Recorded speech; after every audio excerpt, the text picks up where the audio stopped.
इस press conference में मैं तमाम मीडिया के साथियों का स्वागत करता हूं। आज की इस प्रेस कॉन्फ्रेंस बहुत ही फोकस प्रेस कॉन्फ्रेंस है। आप तमाम लोगों को पता है कि कुछ दिनों से देश में एक मुद्दे को लेकर विपक्ष काफी आवाज उठाई है, सड़कों पे भी, संसद में भी। उसमें कई सवाल उठे हैं, कई डेटा आप लोगों के सामने रखा गया है। खासकर राहुल गांधी जी जो प्रेस कॉन्फ्रेंस किए थे उसमें उन्होंने किस तरह से हमारे वोटर्स लिस्ट में डिस्क्रिपेंसीज हैं, एनोमलीज हैं, किस तरह से उसमें घपला किया गया है, ये तमाम चीजों को आपके सामने रखा था। उसके बाद में हम तमाम अपोजिशन के पार्टीज ये एक्सपेक्ट कर रहे थे कि इलेक्शन कमीशन अपने तरफ से क्लैरिफिकेशन देगा, इलेक्शन कमीशन अपने तरफ से इसमें जवाब देगा और ट्रांसपेरेंसी जो हम लोगों के सामने रखना चाहिए उसके तहत सारी बात को एड्रेस करेगा। लेकिन जिस तरह की प्रेस कॉन्फ्रेंस कल हुई उससे एकदम साफ है कि जो आरोप हम लगा रहे थे, जो लगातार इस देश में कई सालों से, खासकर पिछले 10-11 साल में जो ऑटोनोमस बॉडीज हैं, जो कॉन्स्टिट्यूशनल बॉडीज हैं, उसको जिस तरह से सरकार हथियाली है, जिस तरह से उसको गुमराह करके रखी है, जिस तरह से ये कॉन्स्टिट्यूशनल बॉडीज कॉम्प्रोमाइज किए गए हैं, उसी तरह से हम लोग इलेक्शन कमीशन का भी जो है एक तरह से कॉम्प्रोमाइजिंग होते हुए दिखाई देता है। कल की खासकर जो प्रेस कॉन्फ्रेंस थी उसको लेके अपोजिशन पार्टीज उसको पॉइंट बाय पॉइंट रिबटल करना चाहते हैं, उसका जवाब देना चाहते हैं। जो मुद्दा हम लगातार लोकसभा राज्यसभा में उठाते आए हैं उसको लेके कुछ सवाल हमारे जो मन में हैं और जो जवाब हम चाहते थे उसका भी जो जवाब हमको नहीं मिला, उन चीजों को लेके आज हमारे अपोजिशन पार्टीज के कुछ रिप्रेजेंटेटिव्स को यहाँ हम लोगों ने बुलाया है।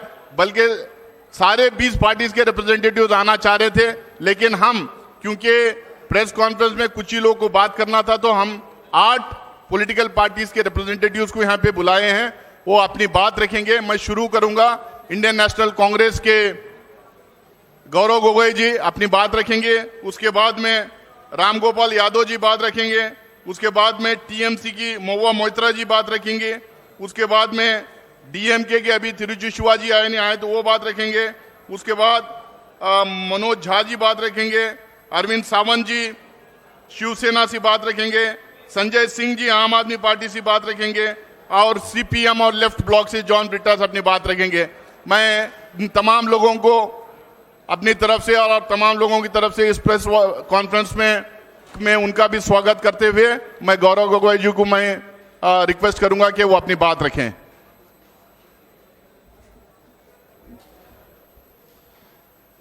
धन्यवाद नासिर हुसैन जी। आज इस महत्वपूर्ण संवाद वार्तालाप में उपस्थित आदरणीय राम गोपाल यादव जी, आदरणीय महुआ मोइत्रा जी, अरविंद सावंत जी, संजय सिंह जी, मनोज झा जी, जॉन ब्रिटास जी, यहाँ पर उपस्थित मीडिया के दोस्तों, आज का जो विषय है वो बहुत ही महत्वपूर्ण है। जो वोट देने का अधिकार है वो संविधान में उल्लेखित सबसे महत्वपूर्ण अधिकार है जो एक आम नागरिक के पास होता है। और अगर हमारी लोकतंत्र जीवित है तो वो सिर्फ इस आम नागरिक के वोट देने के अधिकार पर निर्भर है। इस अधिकार का संरक्षक केंद्र चुनाव आयोग है जो एक संवैधानिक संस्था है। लेकिन हम देख रहे हैं कि जिस प्रकार से कई महत्वपूर्ण सवाल भारत के विभिन्न राजनीतिक दल केंद्रीय निर्वाचन आयोग से पूछ रहे हैं, उन सवालों का उत्तर केंद्रीय निर्वाचन आयोग नहीं दे पा रहा और अपनी जिम्मेवारी से भागने की कोशिश कर रहा है। हाल में ही सुप्रीम कोर्ट का एक राय आया बिहार के एसआईआर के संदर्भ में।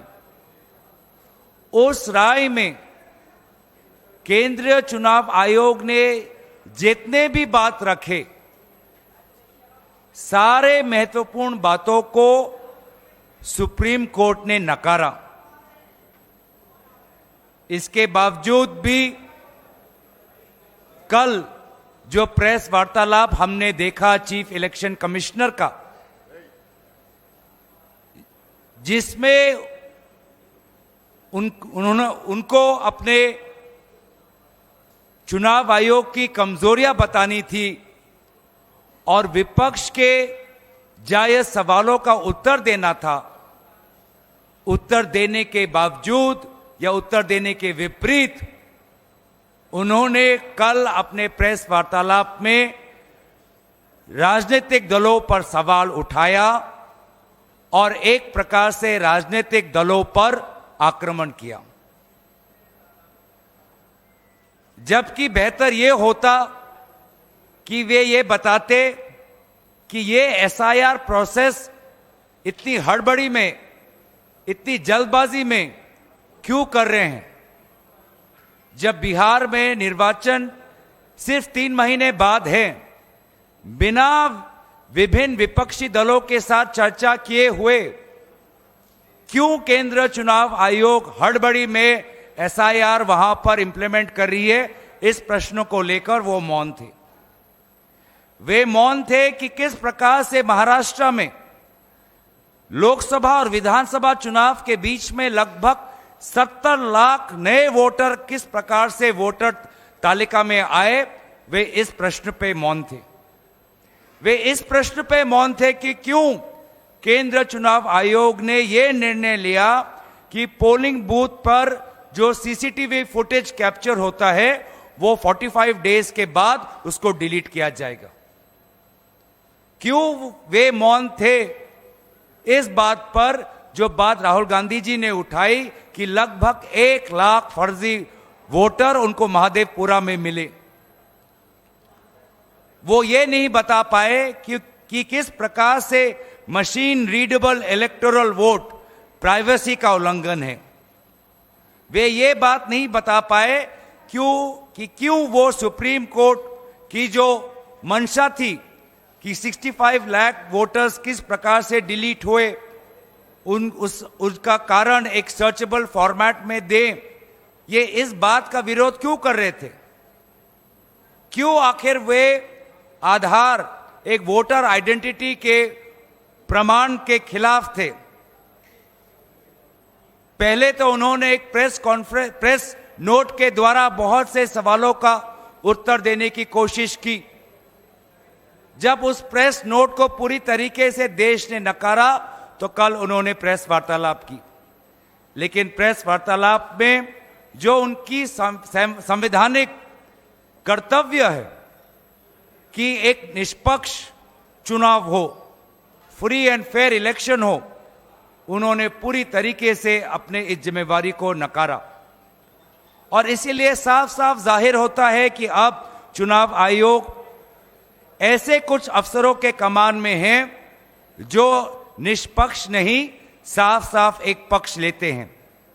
और इसीलिए ऐसे अफसर कोई भी इंक्वायरी या जांच के खिलाफ है। वोटर फ्रॉड में अगर कोई इंक्वायरी हो उसके खिलाफ है। और इसीलिए उनको लगता है कि बड़ी बड़ी बातों करके वो राजनीतिक दलों को डराएंगे। हम बस उन्हें इतना ही कहना चाहते हैं कि अफसर आएंगे, अफसर जाएंगे, लेकिन जैसे हमारे आदरणीय खड़गे जी ने कहा आज सुबह, सदन हमेशा रहेगा।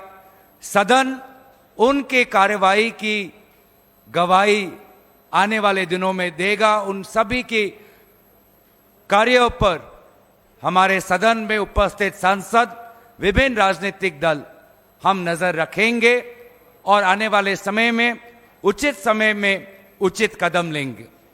मैं ये बातें कहकर अपने वाणी को विराम देता हूं और दरखास्त करता हूं कि आदरणीय राम गोपाल यादव जी अपनी बात आपके समक्ष रखेंगे।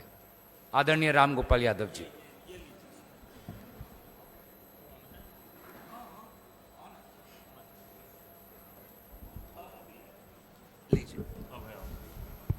हो गया।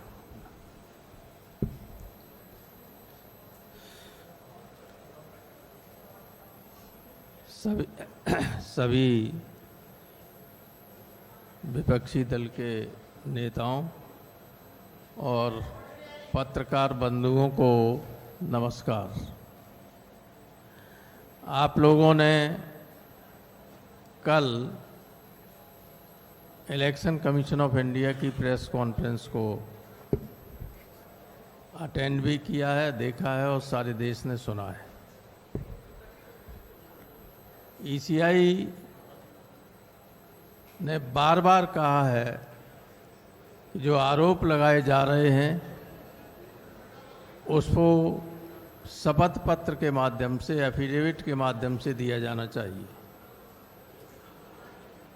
मैं आपको बताना चाहता हूं कि 2022 के उत्तर प्रदेश के चुनाव के वक्त जब अखिलेश यादव ने ये कहा कि समाजवादी पार्टी के समर्थकों के बड़े पैमाने पर वोट काटे गए हैं, तो इलेक्शन कमीशन ने एक नोटिस दिया कि आप इसको बताइए। तो 18,000 मतदाताओं के एफिडेविट दिए गए इलेक्शन कमीशन को, जिसकी सारी रसीदें भी थीं। और आपको आश्चर्य होगा कि एक भी उस एफिडेविट पर आज तक कोई कार्रवाई नहीं की। जो इलेक्शन कमीशन रोजाना राहुल गांधी जी से एफिडेविट मांग रहा है, उस इलेक्शन कमीशन को हम 2022 में 18,000 गलत तरीके से काटे गए वोटों के एफिडेविट दे चुके हैं। इस तरह के एफिडेविट हैं, उसकी सब रसीदें हैं और कोई कार्रवाई नहीं हुई। दूसरे, जब उपचुनाव हुआ 2024 में उत्तर प्रदेश में, तो जो विधानसभा थी कुंदर की या अन्य, उसमें इन्होंने बीएलओज को चेंज कर दिया। कुंदर की में जो बनी हुई पहले की लिस्ट थी, उसमें से सारे यादव और मुसलमानों को 100% हटाकर दूसरे लोगों को रखा गया। दोनों सूचियां इलेक्शन कमीशन को दी गई शिकायत के तौर पर कि देखिए ये इलेक्शन कमीशन, ये थे बीएलओज, और इलेक्शन कमीशन ने जाति के आधार पर सारे मुस्लिम और यादवों को हटाकर दूसरे लोगों को किया है। उस पर कोई जांच और कोई कार्रवाई नहीं की गई। इसी तरीके से जब मैनपुरी में उपचुनाव हो रहा था, तब हमने लिख के दिया कि सिर्फ एक बिरादरी के ही सारे एसडीएम्स, सारे सीओज और सारे एसएचओज मैनपुरी में पोस्ट किए गए थे। एक ही बिरादरी की, मुख्यमंत्री की बिरादरी की।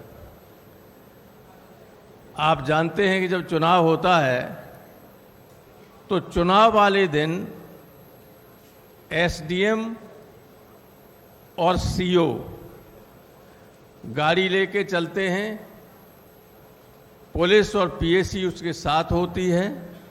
जिस बूथ पे चाहें उस बूथ पे लोगों को दौड़ा के हटा दें और वोट न पड़ने दें, ये काम उनका होता है। बजाय इसके कि ये देखें कि वोट सही तरीके से पड़ रहे हैं, कोई अव्यवस्था तो नहीं हो रही है, और वो भी उनका अधिकार नहीं होता है। वोट को चेक करने का अधिकार केवल प्रिसाइडिंग ऑफिसर, पोलिंग ऑफिसर्स को होता है। लेकिन ये सब आपाधापी करने के लिए इस तरह की व्यवस्थाएं की गई, जिसकी लिखित शिकायत हुई और किसी के खिलाफ कोई कार्रवाई नहीं की गई। तो इलेक्शन कमीशन का ये कहना कि बिना तथ्यों के शिकायत की जाती है, कोई एफिडेविट नहीं दिए जा रहे हैं, वो गलत है पूरी तरीके से। इससे सब लोगों को अपनी अपनी बात, दिल्ली में बहुत बड़ा घपला हुआ, संजय सिंह जी बताएंगे आपको। और हमारे यहाँ तो अभी से फिर वोट काटने की प्रक्रिया शुरू हो गई उत्तर प्रदेश में। अभी से पूरे उत्तर प्रदेश में ट्रांसफर की लिस्ट आप देखिएगा। अगर ठीक जगह पर कुछ हमारे जो ये समझते हैं कि ये समाजवादी पार्टी के समर्थक लोग हो सकते हैं अधिकारी, उन सबको साइड लाइन करके दूसरे तरह के अधिकारियों को पोस्ट किया जा रहा है। और यही चुनाव के वक्त रहेंगे आगे चल के 27 में। तो ये सारी गड़बड़ियां कैलकुलेटेड वे में होती हैं और इलेक्शन कमीशन पूरी तरह से नज़रअंदाज करता है हमारी शिकायतों को। ये हमारी शिकायत इलेक्शन कमीशन से है, जबकि भारतीय संविधान के आर्टिकल 326 में ये लिखा है कि जिस व्यक्ति ने 18 वर्ष या उससे ज़्यादा की उम्र प्राप्त कर ली है उसका वोट रजिस्टर होगा। अगर उसका वोट रजिस्टर नहीं है तो उल्टी तरफ से पढ़ें तो इसका क्या अर्थ होगा? एनआरसी लागू हो गई। कोई भी दरोगा ये कह दे कि भाई संजय सिंह का वोट नहीं है, इनका वोट नहीं है, तो वोट नहीं है माने ये नागरिक नहीं है देश के। ये बहुत ही गंभीर स्थिति है। इस गवर्नमेंट का मंशा और इलेक्शन कमीशन का मंशा आर्टिकल 326 के इंटरप्रिटेशन पर देखिए कि बहुत ही गलत है। ये देश के लिए हानिकारक है। गंभीर चिंता की बात है सारे देश के नागरिकों के लिए। जिनका वोट नहीं होगा उनसे सरकारी अधिकारी कोई भी ये कह सकता है कि तुम तो इस देश के नागरिक नहीं हो। तो ये स्थिति है और इसको आप लोगों के माध्यम से मैं चाहता हूं कि देश की जनता को जागृत कीजिए। आप भी केवल सत्ताधारी दल की बात मत सुनिए, विपक्ष की भी बात सुनिए। यही देश को बनाने का काम करेंगे। बहुत धन्यवाद। बहुत बहुत शुक्रिया राम गोपाल यादव जी। जब से राहुल गांधी जी ने खुलासा किया है, अलग अलग देश के हिस्सों से अलग अलग कहानियां सामने आ रहे हैं, अलग अलग तरह से इलेक्टोरल फ्रॉड किया गया है। मैं अब मधु को करूंगा, महुआ मोइत्रा जी से, जो टीएमसी से हैं और वेस्ट बंगाल से सांसद हैं। Good afternoon, everyone. Thank you very much, all the members of the press, for being here. I'm here as a representative of the All India Trinamool Congress, and I'd first like to begin by saying that on 27th February 2025, the Honorable Chief Minister of West Bengal and Chairperson of our party, Srimati Mamata Banerjee, was the first person to raise the issue of the duplicate EPIC voter cards. And we first met with the Election Commission on the 6th of March. We wrote them a letter. Since then, we have written them 5 letters, submitted a memorandum. The deadline for solving the issue of the duplicate EPIC cards, by their own admission, was the 7th of June. The deadline has since passed. Second, what I come to now, the reason why we are all here is this absolutely shameful and I would say display of puppetry by the Chief Election Commissioner yesterday at the press conference. The job of this Election Commission, which is the constitutional body with a constitutional mandate, is not to attack the opposition. Mr. Commissioner, sir, I would urge that you leave that to your political masters. I'm going to go very quickly, one by one, through some of the points that he raised and rebut them, so we can all see how ludicrous some of these claims were. Number one, the special summary revision, the SSR, concluded in Bihar in January 2025, and continuous revision was done till June. That was the list that had been signed off by the Election Commission. Yesterday, you tell us that out of 65 lakh deletions, 22 lakh were dead people who were not recorded. So what are you trying to tell us? That all the previous lists and the list on which the Lok Sabha elections 2024 were done were fraudulent, were incorrect? If that is indeed the case, then all of your election commissioners, your entire election commission, current and previous years, should be prosecuted, and this current Lok Sabha, which is based on fraudulent election lists, should be dissolved immediately. because the credibility of the people's mandate and the legitimacy of this government is at stake. That's the first thing. The second thing, the election commissioner is going on asking the opposition for affidavits. What is an affidavit? Please understand, you can do a suo motu inquiry when someone raises an objection if your intentions are bona fide. We are only pointing out flaws in your own documents. Are you asking us to authenticate your own documents by an affidavit? These are your documents that have flaws by your own admission. You yourself said that 22 lakh people were there and they were not put on record, so that is a flaw. Can you, Mr. Chief Election Commissioner, put on affidavit that this list of 65 lakh deletions are correct? If this list is correct, then you cannot put on affidavit that the list with the 22 lakh deaths which are not put on record, all previous lists are incorrect. Either it is one or it is the other. You are asking us to authenticate your documents while you are publicly saying that they are wrong from previous years. The third thing, yesterday the list of 65 lakh voters has been published with reasons. Can I remind everyone that the Election Commission fought tooth and nail every step along the way. I was among the first petitioners on behalf of the All India Trinamool Congress against the Bihar SIR revision along with ADR. Every step of the way, the Election Commission said, we will not give you these names, we will not give you reasons for deletion, we will not accept Aadhaar cards, and we have no statutory obligation to do so. Today you are doing it because the Supreme Court has asked you to do it. Even then you are lying. I use this unparliamentary word lying because that is actually the truth. You come out and you say that there is a Supreme Court judgment which says it cannot be machine readable.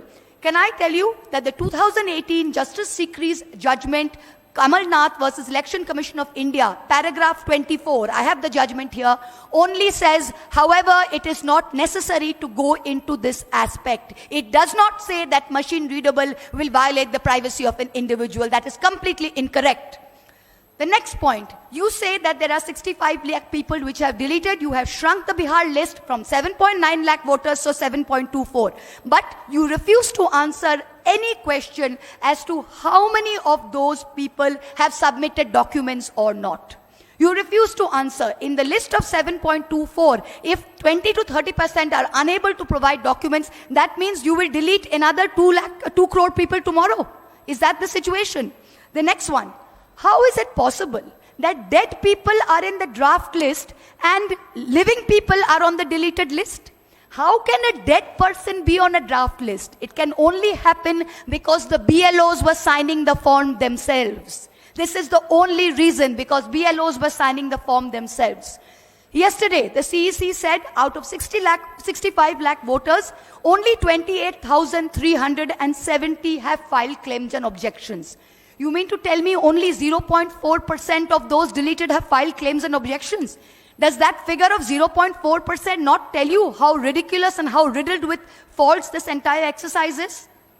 In just 2 districts of Bihar, Darbhanga and Kaimur, the BLO has marked not recommended to 10 to 12%. If we average this for the rest of Bihar, it means 80 lakh people will be marked not recommended and subjected to an arbitrary verification. So based on all of these, we can go on till the cows come home. But can I tell you, based on just these 5 points yesterday that the CEC said, this is ludicrous. It is not the job of the Chief Election Commissioners to attack the opposition. Your job, sir, is to go into great detail as to what the valid queries raised by the opposition was. Thank you. Thank you मुंबा जी. अब बिहार जहां पे 65 lakh voters को delete किया गया है और वहां के अपोजिशन के पार्टीज वोट अधिकार रैली कल स्टार्ट किए हैं. 17 दिन की रैली भी वहां पे चलेगी. मैं आरजेडी के नुमाइंदे मनोज झा जी से रिक्वेस्ट करूंगा कि अपनी बात रखें. शुक्रिया नासिर भाई. Thank you everybody here. हम सब की मौजूदगी आपको ये बता रही है. आपने इस तरह का प्रेस कॉन्फ्रेंस समस्त विपक्ष का अपने ही चुनाव आयोग के खिलाफ इससे पूर्व नहीं देखा होगा, क्योंकि हमारा ये चुनाव आयोग अपने को नया चुनाव आयोग कहता है. ये पहली बात मैं कहना चाहता हूं.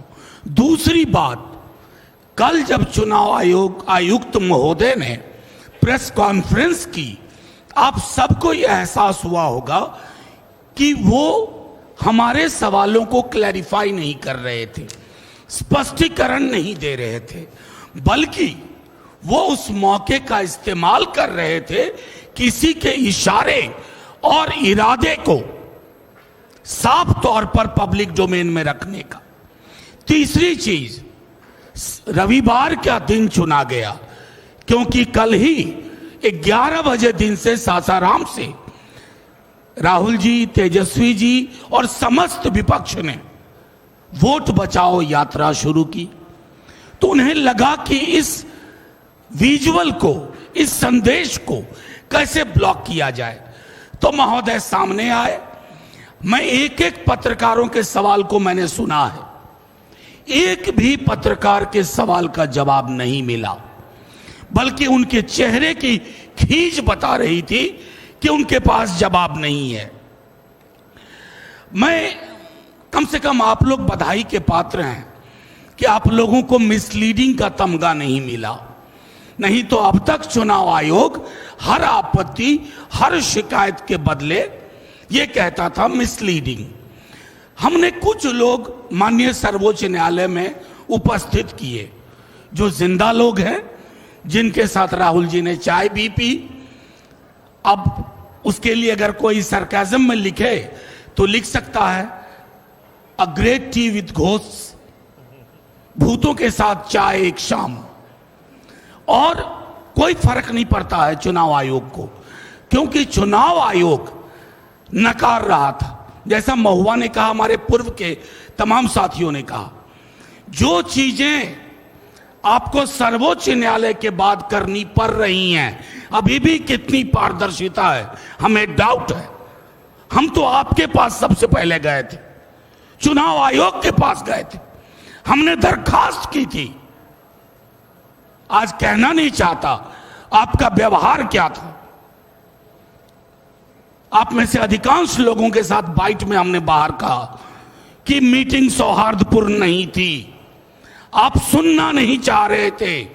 आपको किसी ने कह दिया था यह फैसला लो, चाहे इससे कितनों भी फासला हो लोकतंत्र का। वो तो भला हो कि पिटिशनर पहुंचे सर्वोच्च न्यायालय आपके नकारने के बाद, और तीसरे हियरिंग में माननीय सर्वोच्च न्यायालय ने एक दिशा दी। 2 बार पहले भी आपसे कहा आधार को इंक्लूजन के लिए, चूंकि उसका सैचुरेशन 86-87% है बिहार में, आप इस्तेमाल करो। आपने नहीं किया। अब संभवतः आप करेंगे। मैं संभवतः इसलिए कह रहा हूं क्योंकि हम ग्राउंड रिपोर्ट का इंतजार कर रहे हैं, एक एक ग्राउंड रिपोर्ट का। ये हठधर्मिता, ये अहंकार हमने चुनाव आयोग के पर्सोना में नहीं देखा था। हमारी आपत्तियां, चाहे राहुल जी हों, तेजस्वी जी हों, अखिलेश जी हों, या मंच पे बैठे कोई लोग हों, दिल्ली का मामला हो, महाराष्ट्र का हो, हरियाणा का हो, हमारी शिकायत इसी किताब की ताकत से आती है। ये भारत का संविधान है। कल माननीय मुख्य चुनाव आयुक्त कह रहे थे कि हमसे सवाल पूछ रहे हैं, संविधान पे सवाल उठा रहे हैं। महोदय, आप संविधान के पर्यायवाची नहीं है, आप जन्मे हैं संविधान से। ये तो आप मोदी जी की तरह बोल रहे हैं कि उनकी आलोचना राष्ट्र की आलोचना है। मोदी जी राष्ट्र के पर्याय नहीं है। सरकार हो, संसद हो, न्यायालय हो, पॉलिटिकल पार्टीज हो, हम इस किताब की ताकत से पैदा हुए हैं। और इस किताब की आड़ लेकर के आप इसकी धज्जियां मत उड़ाइए। मैं तमाम अपने साथियों के माध्यम से एक ही बात कहूंगा, this book is for protection, safeguard, it can not be A shield for your defiance of constitutional propriety and morality. That is what you are doing. आपने कल, एक आखिरी चीज कहूंगा, एक स्तर पर उनके अंदर राजीव जी आ गए थे, पुराने वाले, शाराना अंदाज में बोला, क्या होता है, पक्ष विपक्ष नहीं, सब समकक्ष हैं। ये कहना आसान है, दिखना बड़ा मुश्किल है। कल हम अपने मुख्य चुनाव आयुक्त को ढूंढ रहे थे, वो तो मिले नहीं। बीजेपी का एक नया प्रवक्ता और मिल गया। शुक्रिया। बहुत बहुत शुक्रिया Manoj Jha ji. Now I'd like to request Tiruchi Shivaji, leader of DMK party in Rajya Sabha. Good evening to all. We have all assembled here to discuss or to convey to you a very important thing. The framers of the Constitution has entrusted or has given the Election Commission an autonomous power only to avoid any external influence or intimidation. Because it is the duty of the Election Commission to ensure fair and free elections. The core thread of democracy is that the common man has to exercise his franchise to elect the government of his intention, of his wish. Whereas now the Election Commission itself is under the scanner. We have to just think about the interview of the CEC, instead of giving clarification, has raised many questions. First of all, the CEC has not given any clarification or any comment about the recent August 14th Supreme Court direction that it should publish all the 65 lakhs voters and their details and why they were deleted. No reason for that has so far been given. And our next apprehension or concern is that why the CEC must be in a hasty manner carry out the SIR in Bihar elections. 65 lakh voters is not something very easy to consider. And it is estimated even much more, around 1 crore they say, but they say it is 65 lakh. We want to discuss it on the floor of the parliament because the parliament is the highest forum where we can debate anything. Even the constitutional authorities could be debated under various rules, and there are rules, and we are trying for it, whereas the government is not prepared. Here arises many questions which has to be answered and which is left to your thinking why the ruling party is not coming forward for a debate in the parliament on SIR. And our other question is, how can there be so many deletions of eligible voters when house-to-house enumeration has been undertaken? Number two, why the enrollment of new voters is abnormally low when these young voters have been enumerated? Has any database been compiled to show how many youngsters who turned 18 on the qualifying data were included? No transparency in that, and the CEC is not coming forward. So also the procedure for inquiry and 2 appeals along with their timelines as contemplated under the registration of election rules 1960 may include a huge number of voters in the forthcoming elections in Bihar. Is the ECI going to address the issue? And will the ECE take these practical difficulties into account while conducting SIR in other states? Because it has started in Bihar, it will spread across the nation. And we are very much concerned that the opposition voters will be deliberately removed by showing reasons, and whereas the CEC is not even has not even come forward to clarify or give an explanation to the Supreme Court's direction why it has not been obliged. So the CEC's interview, the Parliament is not working for all these days, not because we want to stalemate the proceedings. We want to be a party for the smooth functioning, whereas our genuine demand to have a debate in the debating forum is not allowed. And now that the yesterday's interview of the CEC, we expected that it would clarify all our doubts, but nothing has come out. So it has raised many questions again and again, and DMK has already given a memorandum to the Election Commission requesting that they have to remove the deceased voters. Have they done so, or will they do so? All these questions are there. And as far as we, the opposition parties, are concerned, we will resort to all legal remedy as well as the parliamentary apparatus to solve this issue. So this appeal to you all through you we tell the people that the issue we have taken up is not about individual political parties. It is about the common man in this country whose last right is to exercise his power during the elections. Whether he is rich or poor, educated or uneducated, he has a vote in his hand and he can elect a government. Whereas his voter itself, writing itself is deprived, means where is democracy? Democracy is in peril, and CEC, which has to come to the rescue of the common man's vote, now itself is under the scan. So we will resort to these means, and we have got our own responsibility. Kindly people should understand that the non-functioning of the parliament is not because of the opposition parties, it is only because of the ruling party which is not coming forward for a debate. Thank you very much. Thank you Tiruchi Singh ji. Bihar की कहानी आप लोगों ने सुना, जहां 65 lakh vote delete किए गए, targeted deletion हुआ था। अब एक महाराष्ट्र की कहानी यह है कि जहां पे 65-70 लाख वोट फेक वोटर्स को ऐड किया गया था। वहां के सांसद हैं श्री अरविंद सावंत जी, शिवसेना पार्टी को बिलोंग करते हैं, वो अपनी बात रखेंगे। नमस्कार। सारे विपक्षीय आदरणीय नेतागण, उपस्थित पत्रकार भाइयों बहनों, पहली बात है, इससे सबसे ज्यादा अगर क्षति किसी को पहुंची है तो हमें पहुंची है। शिवसेना उद्धव बालासाहेब ठाकरे पार्टी को सबसे ज्यादा क्षति पहुंची। Whimsical behaviour of the CEC, मैंने विम्सिकल कहा, विक्षिप्त है। कल की उनकी पत्रकार परिषद ऐसे लग रही थी कि मानो वो भारतीय जनता पार्टी के प्रवक्ता बनकर पत्रकार परिषद ले रहे हैं।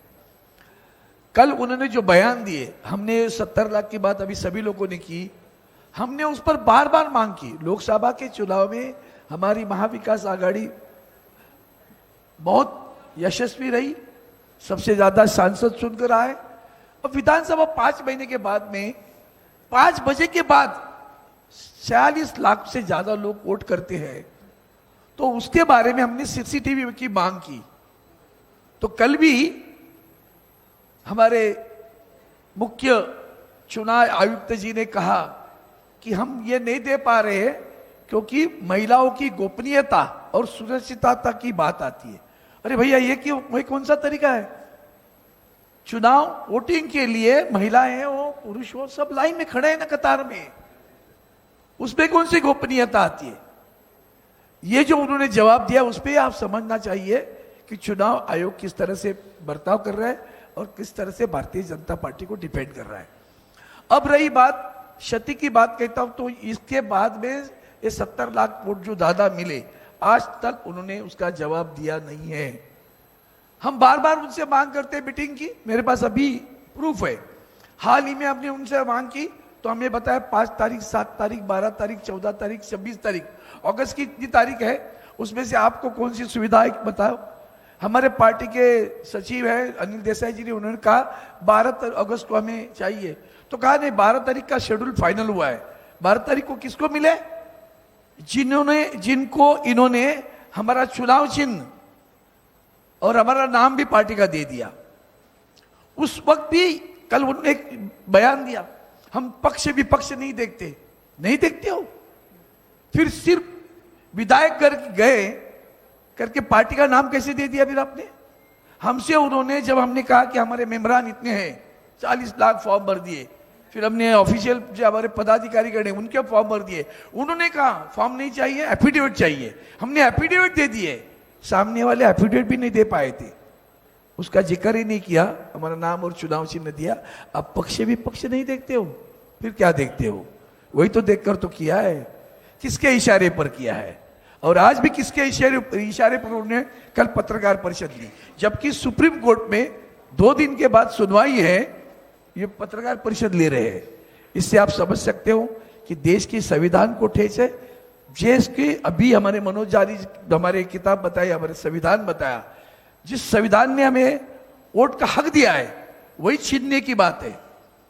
हमारे यहाँ तो ऐसे ही, मतलब शिरडी के एक मतदाताओं की वीडियो क्लिपिंग दे दी, और वीडियो क्लिपिंग में एक लड़की वोटिंग करके आई थी, उससे पूछा आपका नाम क्या है, उन्होंने अपना नाम बताया, बोला आप कहाँ से हो, तो अन्य राज्य में थे। यहाँ कैसे हूं? मैं कॉलेज में पढ़ती हूँ। कौन से कॉलेज में पढ़ती हूँ? नाम नहीं बताने आया। गई निकल के, ये वीडियो क्लिपिंग ही दे दी इलेक्शन कमीशन को। देखो कैसे चुनाव में कैसे गलत वोटिंग हो रही है, कैसे झूठे नाम है, कैसे बोगस नाम है। ये चुनाव आयोग जब चुनाव घोषित होता है उसके पूर्व 10 दिन तक लोगों को रजिस्ट्री कराने लगाती है।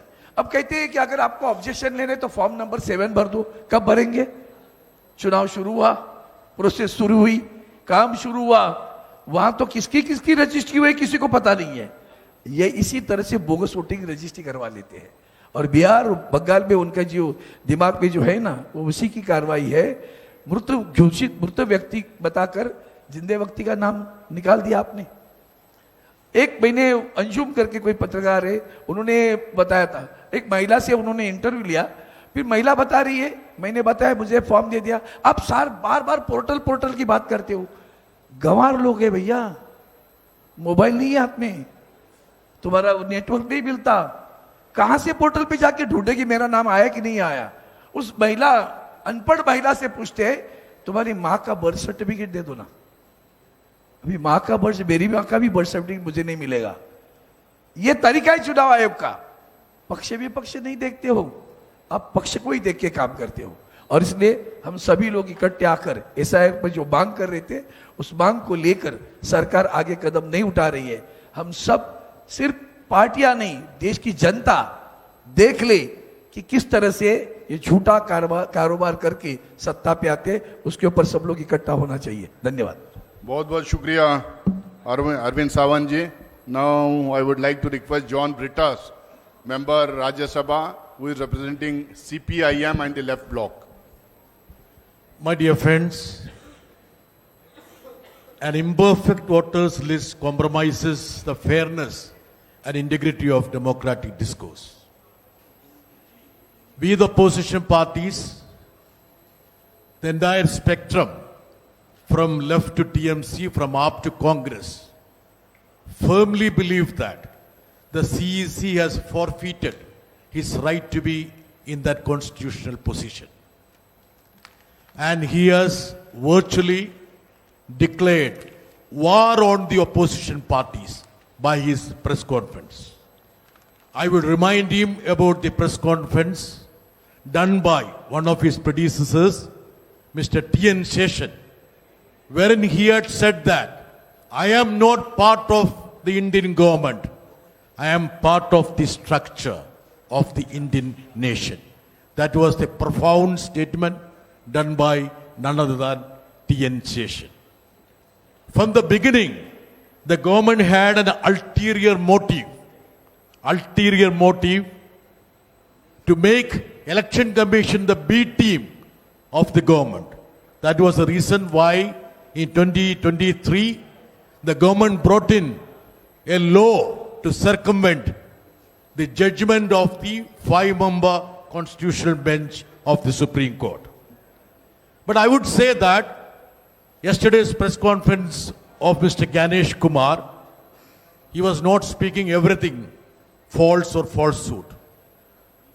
One of the golden statement of Ganesh Kumar yesterday was that the country is full of homeless people and orphans. That's why you have zeros in the place of addresses and A, B, C, D, E, F, G in the name of the parents. So he has actually belittled the Prime Minister who claims that there are no homeless people in this country. But according to the Election Commission, there are crores of people who are sleeping on the streets. And we feel that the Election Commission is biased, selective, and unfair. Anurag Thakur, according to him, is part of the Election Commission associate.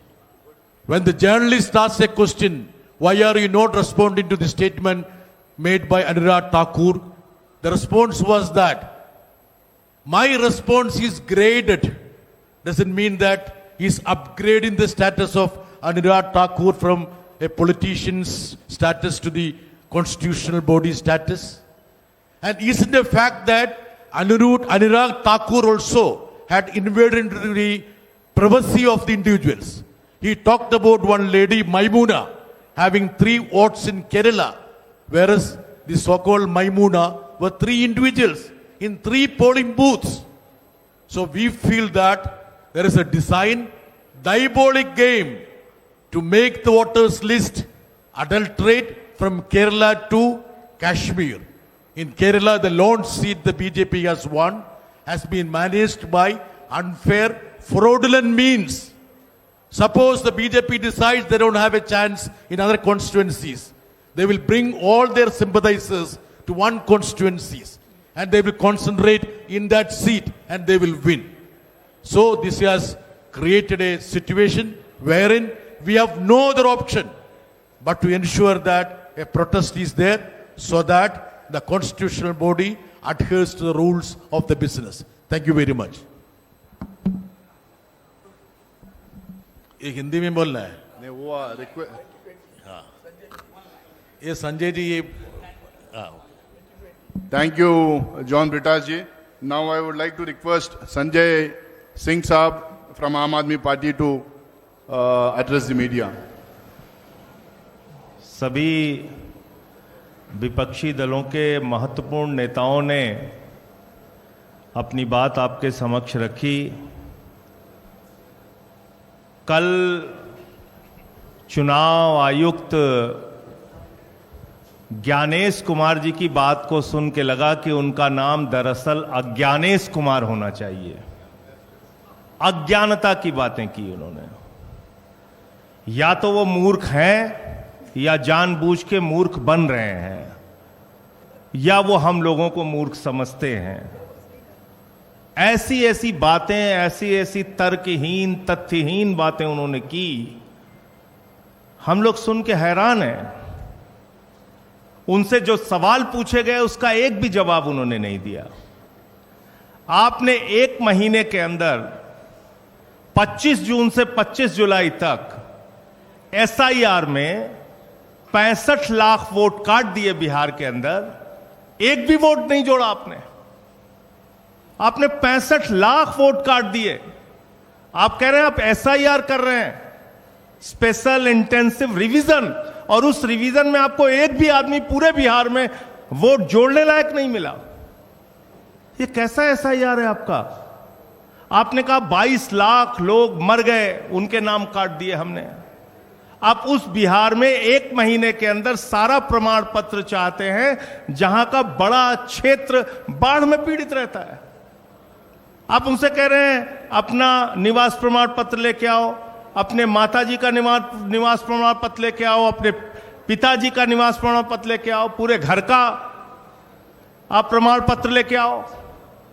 कहां से लाएगा आदमी? और इसके अलावा ऐसी ऐसी गड़बड़ियां सामने आ रही हैं। आपका बीएलओ खुद से फॉर्म साइन करके जमा कर रहा है, उसकी वीडियो सामने आई। क्या कार्रवाई की आपने? अमेरिका के राष्ट्रपति ट्रंप का वोट बिहार में बन गया, क्या कार्रवाई की आपने? कुत्ते का निवास प्रमाण पत्र बिहार में बन गया, क्या किया आपने? क्या किया आपने? आप बेवकूफ समझते हैं इस देश के लोगों को। खुलेआम आपने एसआईआर के जरिए घपला घोटाला किया, मरे हुए लोगों को जिंदा कर दिया, जिंदा लोगों को मार दिया। लेकिन मेरी चिंता इससे थोड़ा अलग है और वो गंभीर चिंता है। भारतीय जनता पार्टी, नरेंद्र मोदी जी की पार्टी कहती है इस देश में उन्हीं लोगों के वोट कट रहे हैं जो घुसपैठिया हैं, घुसपैठिया हैं, जो बांग्लादेशी हैं।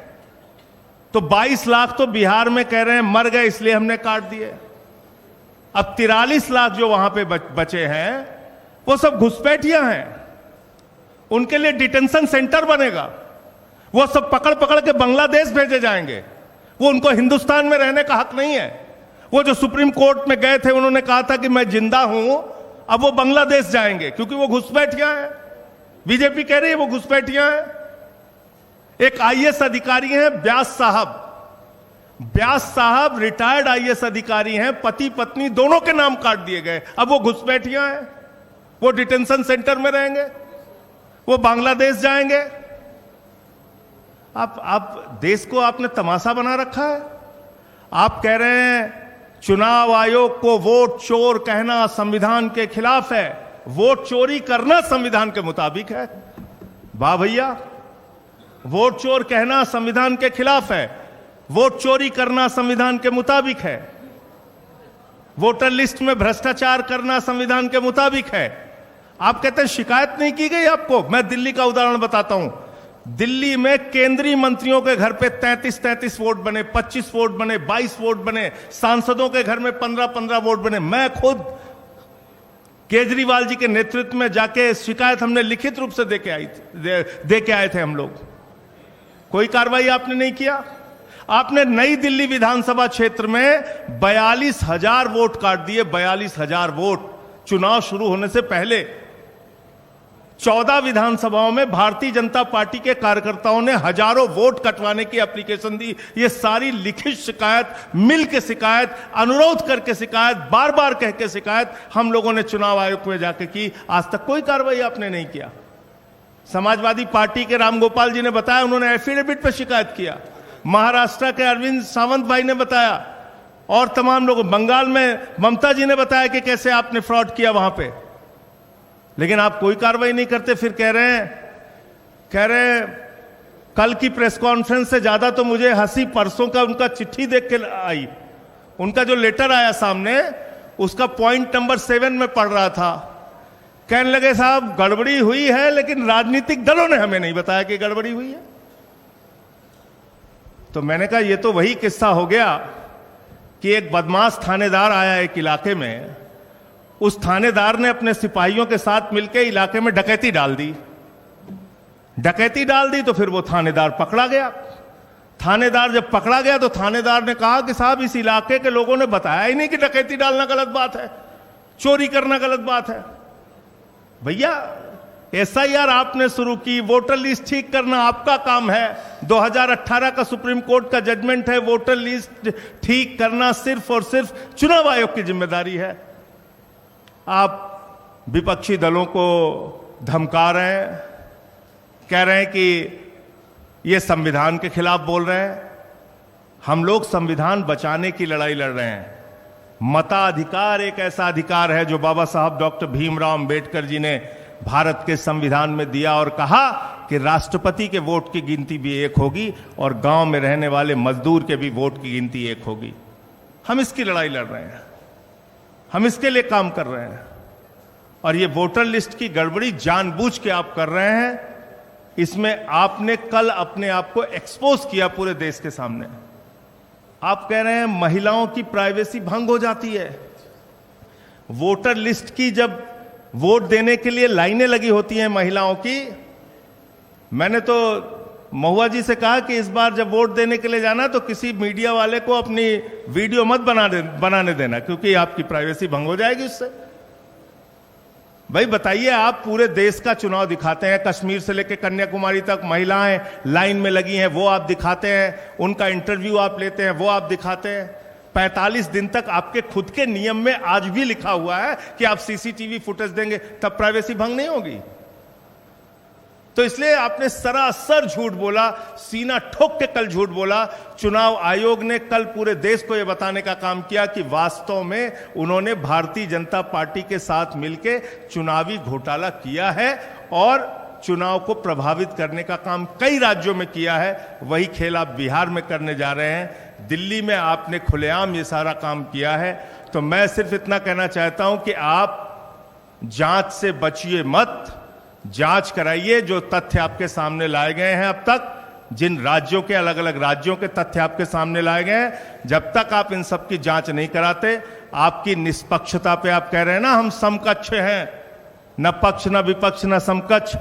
आपको अगर अपने आप को निष्पक्ष साबित करना है तो पूरे देश में जहां जहां बड़ी शिकायतें आपके बारे में मिली हैं, आप उसकी जांच कराइए और कार्रवाई कराइए, वरना आपको हमेशा यह कहा जाएगा कि आपके नेतृत्व में वोट चोरी हुई है और आपने घोटाला किया है। धन्यवाद। बहुत बहुत शुक्रिया संजय सिंह साहब।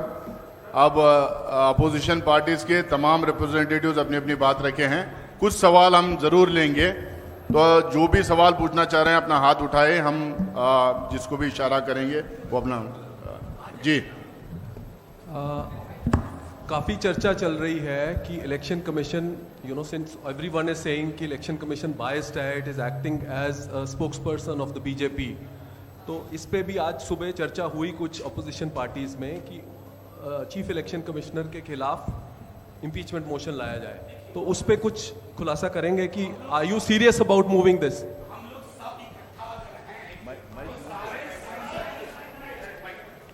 हम लोग अगर सब इकट्ठा आपके समक्ष आए हैं तो ग्रेडेड रिस्पांस देखिए, तमाम संसदीय और कानूनी विकल्प खुले हुए हैं, उनका इस्तेमाल होगा। देखिए, इस पर चर्चा हुई है, काफी सहमति बनी और उचित समय पर उचित निर्णय लिया जाएगा। जी मैडम। सर माइक अच्छा सर, ठीक है, पूछिए आप। सर मेरा सवाल है, क्योंकि त्रिची शिवा सर यहाँ बैठे हुए हैं, क्या ऐसा कोई आप लोगों की तरफ से वाइस प्रेसिडेंट कैंडिडेट ऐसा हुआ है कि सर को अनाउंस किया जाएगा, या कोई नाम अभी ऐसा आ पाया? ये आज का विषय नहीं है। हम जो आज का विषय है उस पर अगर आपका कोई सवाल है। Smita Sharma here. Though quick question on the question of impeachment.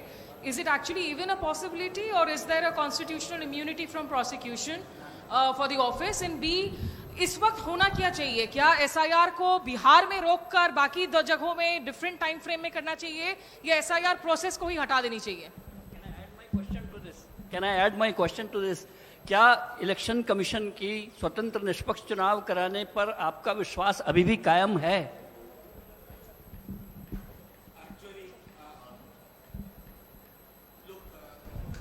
There are two questions, more or less similar. Let me tell you, matter is sub judice. An honorable Supreme Court has been looking at it with sensitivity and potential maximum inclusion. So, we'll wait for how it is shaped finally and then how it moves. As of now, we are submitting further prayers, but before the court. And if we are holding press conference, there is definitely erosion of faith in a commission whose tenets, whose idea was founded by Sukumar Sen, the first chief election commissioner. Sir मेरा सवाल, एक minute आप पूछिए।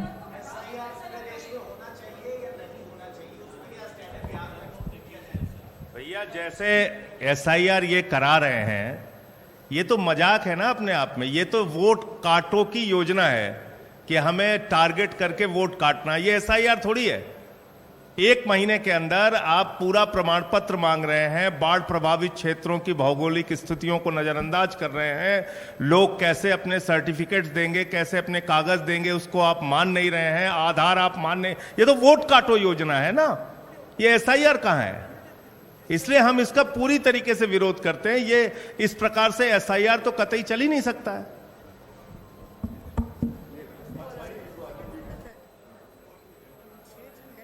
Sir मेरा सवाल एक तो रामगोपाल यादव जी से है, क्योंकि कल CEC साहब ने बोला कि हम कोई पत्र पर कार्रवाई नहीं कर सकते। अगर उन्होंने एफिडेविट दिया होता, अखिलेश यादव के एफिडेविट 18,000 एफिडेविट देने वाली बात पर CEC साहब ने दिया, उन्होंने कहा कि उन्होंने पत्र दिया था, कोई 18,000 एफिडेविट नहीं दिए थे, तो उसको साफ करेंगे। सर आपने दिखाया भी है वो तो ये इलेक्शन कमीशन अगर कहता है कि नहीं दिए थे, रसीदें सबकी हैं, इलेक्शन कमीशन गलत बोलता है। और एक केवल 18,000 एफिडेविट ही नहीं दिए, मैनपुरी के वक्त भी शिकायतें दी और कुनरकी का पूरा सबूत दिया कि किस तरह से जाति के आधार पर BLOs को हटाया गया। सब कुछ, किसी के खिलाफ कोई कार्रवाई नहीं की। What ever election commission has said yesterday is absolutely wrong. Sir दूसरा सवाल, आज तक लगातार ग्राउंड जीरो पर पड़ताल कर रहा है।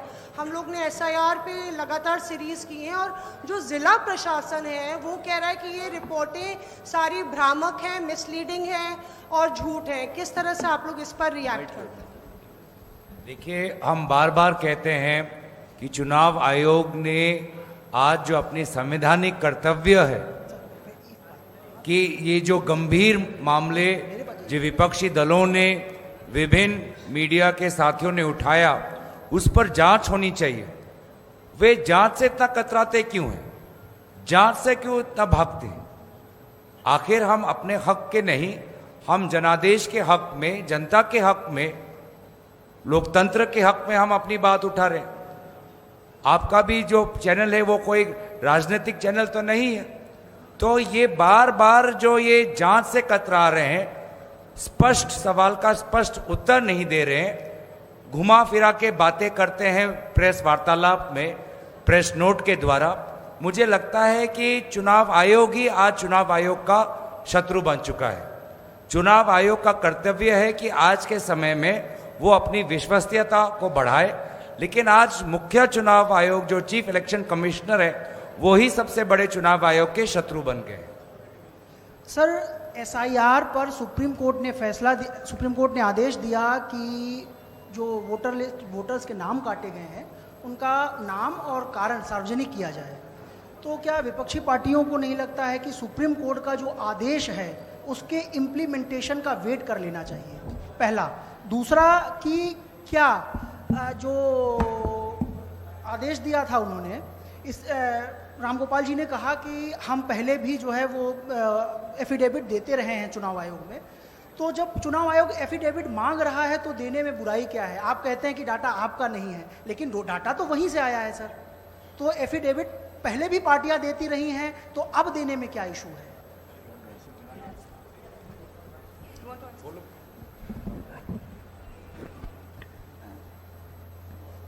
Sir, coming to your question, I'm going to answer it in English if that's okay. You're saying that the Election Commission has uploaded 65 lakh voter lists with the reason that we should wait for it. May I remind you that the Election Commission at every step of the way on affidavit said they had no statutory duty or obligation to do this. They opposed it. It is only because we went to court. I went to court, Mr. Jha went to court, and a few others went to court. It is only on the direction of the Supreme Court that they are today having to publish this, much against their will. So please be under no illusion that the Election Commission, due to transparency or due to any constitutional obligation, published this list. It is only because they were forced to by the Supreme Court. Number one.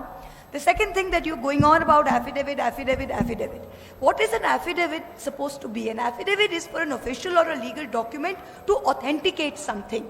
In this case, the election commissioner himself is saying that 22 lakh deaths were not recorded in previous electoral lists. So you are saying that the previous electoral list was wrong, today's is correct. Are we supposed to authenticate that? Why don't you give an affidavit? Why doesn't the Election Commission give an affidavit saying that the 65 lakh is correct and saying that the previous one is wrong? How can we authenticate their own data? We are only pointing out flaws. The question is not of affidavit. The question is much larger. What is the problem here? And should you not do an inquiry into this big problem that you yourself are admitting this vast irregularity? That's the main point here. Vijay Lakshmi. आप लोगों ने सबने कहा कि संसदीय विकल्प या कानूनी विकल्प जो भी होगा वो आप लेंगे, और इलेक्शन कमीशन पर अब लगता है कि भरोसा देश के विपक्ष को नहीं है। तो क्या एक विकल्प चुनाव का बहिष्कार भी हो सकता है, जिस तरह का इशारा तेजस्वी यादव ने भी किया था?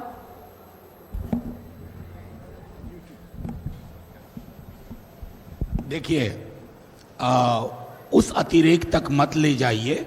जो हमने बातें की थी, जो तेजस्वी जी ने कहा, उसका संदर्भ ये था कि हम पहले चुनाव आयोग गए, वहां अहंकार देखा, हठ धर्मिता देखी, वहां डायलॉग सुने। अंग्रेजी में दो शब्द है एक ही क्रिया के। सुनना के लिए अंग्रेजी में एक शब्द है हियरिंग और दूसरा शब्द है listening. And all of us here know the difference between hearing and listening. ये मुख्य चुनाव आयुक्त महोदय he heard us out, he did not listen to us. हम अभी भी चाहेंगे कि हमारे चुनाव आयोग की परिपाटी जो सुकुमार सेन रख के गए थे, उस परिपाटी का पालन हो। हमारे चुनाव आयोग को ये बोलना ना पड़े कि हम पक्ष विपक्ष के नहीं हैं, सबको समकक्ष मानते हैं। ये उनके व्यवहार में दिखे। और जब कोई राजनीतिक दल या ये तमाम दल चुनाव का बहिष्कार करने की कोई भी फैसला करेंगे, वो जनता के साथ होगा। हम जनता के नुमाइंदे हैं। अगर उनका फैसला होगा कि ये चुनाव आयोग भरोसे के लायक नहीं है, तो जनता का फैसला सर आंखों पर। लेकिन अभी भी मेरा मानना है माननीय सर्वोच्च न्यायालय इंटरवीन करेगा और चुनाव आयोग को भी समझ में आएगा there is another day that is called the next day, और उस दिन के लिए अपनी छवि प्रबंधन, छवि को बेहतर बनाए, वो उम्मीद रहेगी। So this is Travesti from The Wire. This is about the Bihar SIR. Every day the Election Commission puts out a press release in which they say claims and objections from political parties is zero. And this has been raised by the Election Commission again and again that the political parties are not putting out objections. How would you respond? Look, I have field level data on this. I have field level data. My BLAs, our BLAs go. The BLO tells them come tomorrow, come the day after. Just to they tried cooking up this data for the Honorable Supreme Court, but the Honorable Supreme Court looked beyond it, looked beneath it, and they understood the entire game. Recently, one of your story, and Mosmi was here. Her story has been labeled as misleading. That's a kind of denial to what is happening. But Honorable Court is looking at everything with sensitivity. Thank you. मेरा सवाल गौरव जी से है। गौरव जी, कल मुख्य चुनाव आयुक्त ने जिस लहजे में ये बात कही कि पहले भी कहता रहा चुनाव आयोग कि राहुल गांधी को, हालांकि नाम नहीं लिया, कि उनको या तो शपथ पत्र देना पड़ेगा या माफी मांगनी ही होगी, तीसरा कोई विकल्प नहीं है। इसको आप कैसे देखते हैं? देखिए, क्या उस लहजे में उन्होंने अनुराग ठाकुर जी से पूछा था क्या उस लहजे में क्या उन्होंने विभिन्न जो चैनल्स हैं, विभिन्न जो पत्रकार हैं, जो संवाद समाज है, जो अपने ही तहकीकात से ये सारी जानकारी निकाल रही है कि किस प्रकार से पूरा काम फर्जी हो रहा है, क्या उसी लहजे में उनसे सवाल पूछा?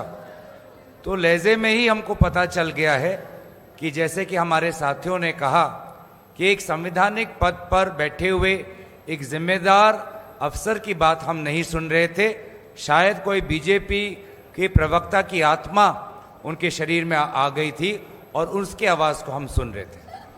गौरव जी एक सवाल और है। गौरव जी, ये जिस तरीके से चुनाव आयोग बार बार कह रहे हैं कि हम संविधान ये कहता है कि भारत का नागरिक ही वोट दे, लेकिन वो ये भी कहते हैं कि हम ये तय करेंगे कि भारत का नागरिक वो हो, क्या आपको लगता है कि अप्रत्यक्ष तौर पर चुनाव आयोग जो है वो नागरिकता तय करने का काम कर रहा है या सीए एनआरसी लाने की कोशिश कर रहा है, उस एक जो थिन लाइन है उसको पार करने की कोशिश बार बार कर रहा है?